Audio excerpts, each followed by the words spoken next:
पेशवा ब्राह्मण का साम्राज्य कैसे खत्म हुआ। ब्राह्मण पेशवा लोगों ने न जाने भारतीयों और SC ST OBCों पर कितने अन्याय अत्याचार करते थे। उसे किसने खत्म किया? अंग्रेज क्यों और किसके बदौलत पूरे भारत में अपनी परचम लहराया? किसके बलबूते पर भारत में 200 साल तक राज किया? आइए तमाम सवालों का जवाब जानते हैं, सच्चा इतिहास को जानते हैं। आपसे अपील है कि वीडियो में अंत तक जरूर बने रहिएगा। तो चलिए वीडियो को शुरू करते हैं।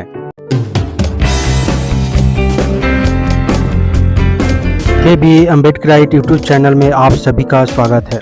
जय भीम। महाराष्ट्र में उस समय ब्राह्मण शासन के विरुद्ध असंतोष फैल रहा था। अंग्रेज ने भी अपने शासन को बचाने के लिए ब्राह्मणवादियों का साथ दिया, उनकी सारी बातों को माना। यहाँ तक कि ब्राह्मणों ने अपनी दृष्टि में अंग्रेजों को भी धर्म भ्रष्ट करने वाला घोषित किया। 1757 की तथाकथित क्रांति भी ईस्ट इंडिया कंपनी के शासन के विरुद्ध थी। इनके कारण थे कि अंग्रेजों ने ब्राह्मण समाज रचना के विरुद्ध हमारे पूर्वज यानी पासवान, महार, मांग, चमार आदि को सेना में भर्ती किया था। 1757 में पासवान दलित समाज के नेतृत्व में अंग्रेजों ने भारत पर कब्जा कर लिया और जीत हासिल की। उसी प्रकार 1818 ने महारों के बलबूते पर अंग्रेजों ने भारत पर पूरा कब्जा कर लिया था। इन्हीं के बलबूते पर अंग्रेज ने पेशवाओं के राज्य को नष्ट किया था। अफगानिस्तान के लड़ाई में हमारे मार्गदाता बाबा साहेब के पिताश्री रामजी मालोजी सकपाल को विजय श्री के रूप में सम्मानित तलवार मिली थी। कोरेगांव पूना में विजय स्तंभ पर हमारे वीर सपूतों के हजारों नाम खुदे हुए हैं, जिन्होंने अत्याचारी और अनाचारी ब्राह्मण पेशवाओं के राज्य को नष्ट किया था। गुजरात और कर्नाटक में राजपूत और लिंगायत के शासन को नष्ट किया था। इसके बाद ब्राह्मणवादियों ने अपने विद्रूप माया फैलाई, अंग्रेजी के प्रति श्रद्धा सम्मान का प्रदर्शन किया। अंग्रेजों ने भी ब्राह्मणवादियों के कहने सुनने पर सन 1890 में गोटेकेरी कमीशन की नियुक्ति की थी। इस कमीशन की जांच के अनुसार हमारी फौजी बटालियनों को तोड़ दिया गया, हमारी आर्थिक उन्नति पर दोबारा बंधन लगाया गया, हमारी सैनिकों को समय पूर्व ही सेना से निकाल दिया गया। लड़ कीचनर सेनापति थे।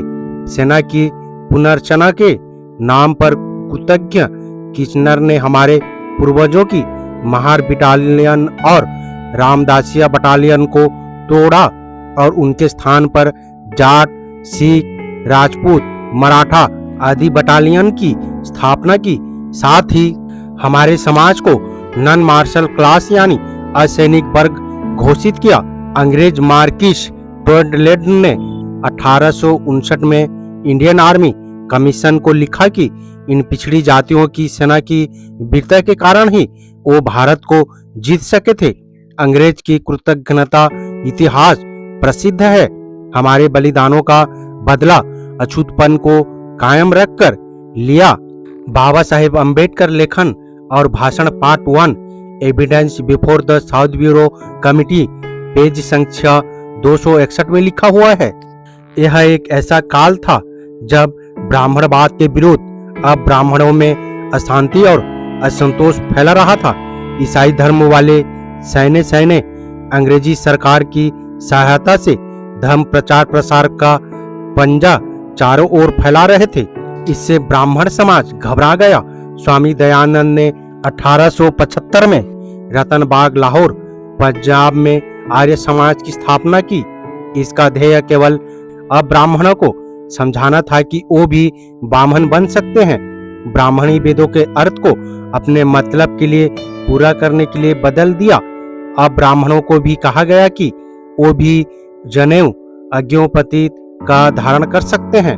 लॉर्ड क्लाइव और हेस्टिंग के काल में बंगाली ब्राह्मण कायस्थों की नारी जाति पर अनाचार और अत्याचार के बादल बरस रहे थे। बंगाल में बलात्कार की चीख पुकार चारों ओर से गूंज रही थी। इसके साथ ही सती प्रथा के कारण पति की मृत्यु पर ब्राह्मणवादियों की जवान लड़कियों को जीवित ही जला दिया जाता था। पुणे में सती प्रथा के साथ विधवाओं के सिर के बाल काट दिए जाते थे। इसी समय बंगाल में राजा राम मोहन राय की छोटी बहन को शादी के 3 महीने बाद ही विधवा बनने पर जीवित जला दिया गया। इससे राजा राम मोहन राय को बड़ा दुख हुआ। उन्होंने ब्रह्म समाज की स्थापना की और साथ ही अंग्रेजी शासन पर दबाव डाला कि इस अमानवीय नारी हत्या यानी सती प्रथा को बंद कराया जाए। सामाजिक और आध्यात्मिक क्षेत्र में स्वामी विवेकानंद ने सभी जगह घूम घूम कर वेदांत के प्रचार से अबोध जनता को प्रभावित करने का प्रयत्न किया। भावष्टिक शब्दावली में ब्राह्मणी ईश्वर को व्यापकता का प्रचार करते हुए कहा कि सब मानव रूप ही है। जाति पाति हिंदू समाज की जड़ों को खोखला कर रही है। ब्राह्मणी शास्त्र के अर्थ को भी बदलकर बताया। इसका प्रभाव ब्राह्मणवादियों पर नकारात्मक पड़ा।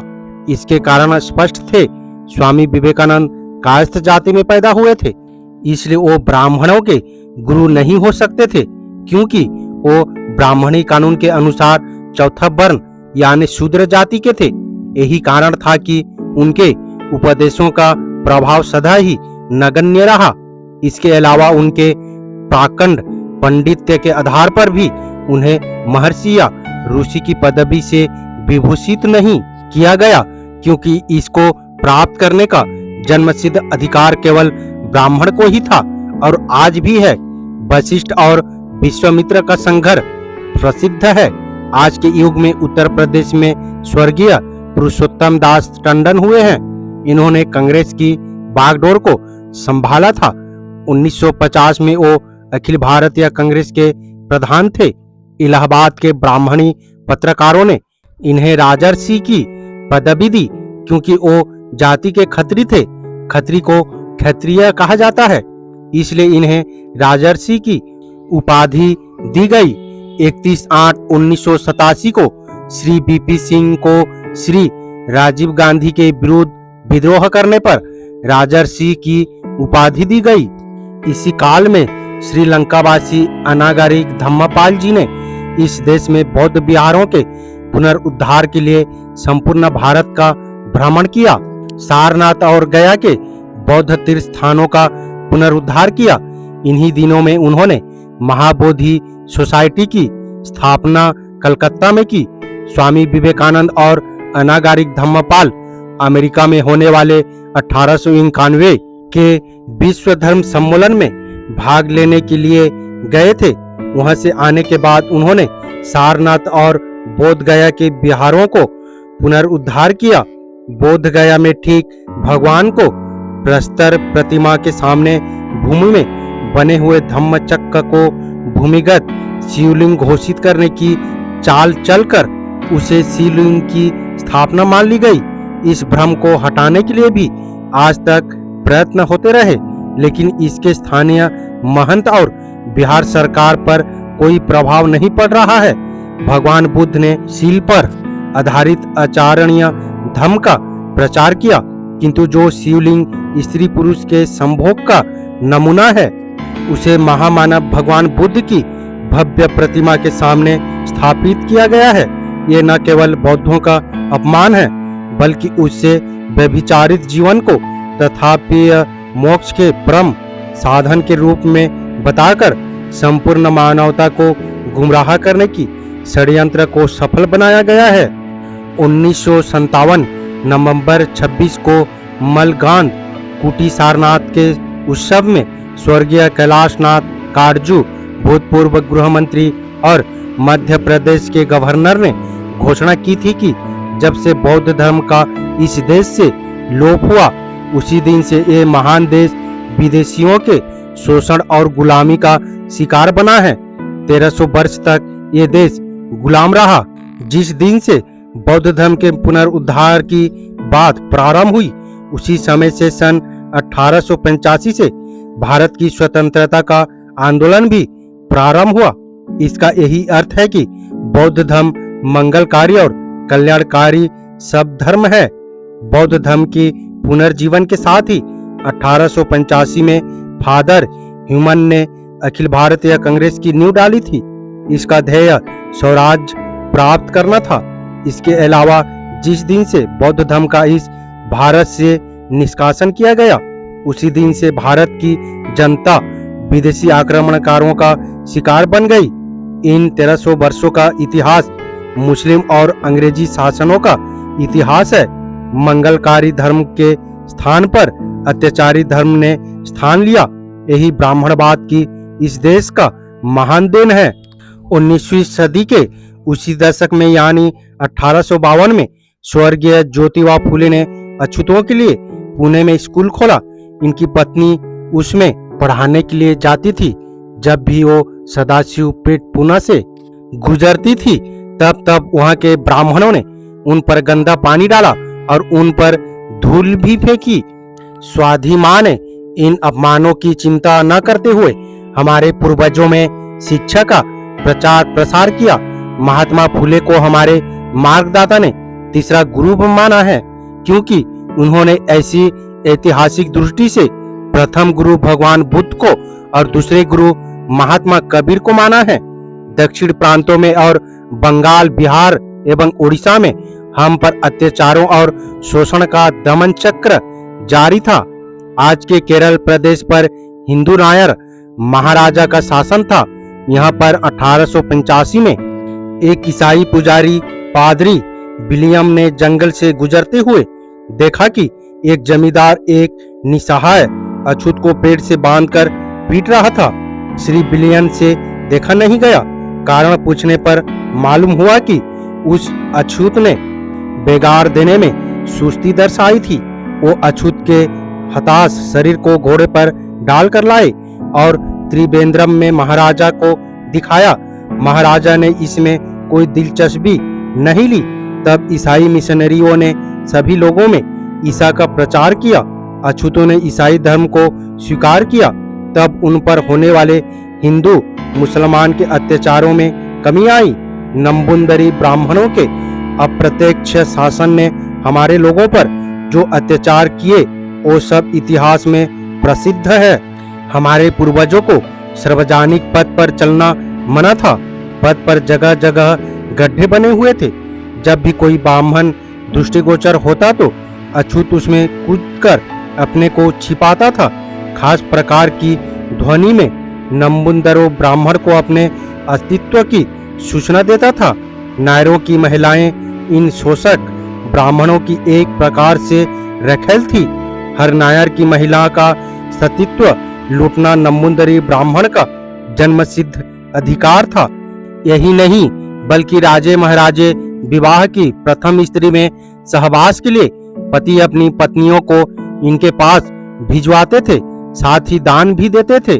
ब्राह्मणों के इस अनाचार को महापुण्य समझते थे। पंजाब में सिखों के राज्य में चमार, भंगी आदि अछूतों का नाम बदलकर रामदासिया और मजहबी सिख रखा। खत्री सिख जमींदारों और जाटों के अत्याचारों का कथन भी रोमांचकारी है। सिख बनने पर भी रोटी बेटी का संबंध नहीं होता था। सभी अछूत बेगार करते थे। आज भी वही दशा पंजाब में है। महाराष्ट्र में महार जाति का नाम सदा ही अमर रहा है। महार कौन है, कहां से आए, ये कौन लोग थे? क्रांति प्रतिक्रांतियां होने पर भी इन्हें सदा ही अछूत क्यों रखा गया? कई सौ सालों के बाद भी ब्राह्मणवादी इनसे इतनी घृणा और द्वेष क्यों करते हैं? इस संबंध में गंभीरतापूर्ण अनुसंधान करना अभी तक शेष है। इतिहासकारों ने महार शब्द को विभिन्न अर्थों में दर्शाया करते हैं। श्री राजाराम शास्त्री भागवत के अनुसार महारों का राष्ट्र महाराष्ट्र कहा गया है।